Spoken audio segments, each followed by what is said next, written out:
माझ्या ध्यानात आहे ना इतकं आहे, कारण आम्ही त्या रेकॉर्डिंग ऐकतो ना, ऐकून परेशान आहेत त्या रेकॉर्डिंग, संपनात त्या रेकॉर्डिंग इतक्या अहो इतके भयंकर डाव आहेत. बीड जिल्ह्यातल्या बऱ्याच मराठ्यांच्या नेत्याचं तर कोण कोणाचा याचा मेळच लागणार त्यांनी ते सांगितल्यापासून आम्हाला सांगितल्यापासून. याच्यात त्या पंकजाताई मुंडेंचा सुद्धा त्या पोराला लय माहिती हो.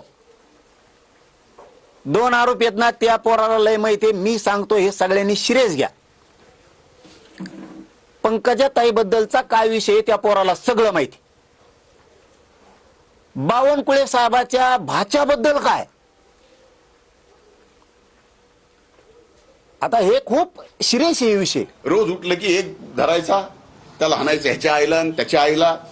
अरे म्हणजे आमच्या सगळ्यांच्या आया बहिणी फक्त त्यांना शिव्या द्यायला ठेवल्यात.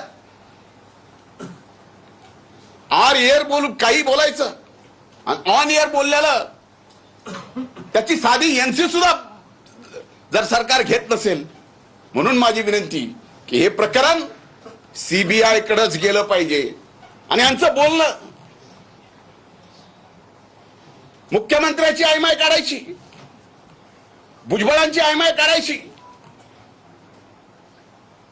आमची तर जपच आहे. पंकजाताईला काय नाही ते बोलायचं.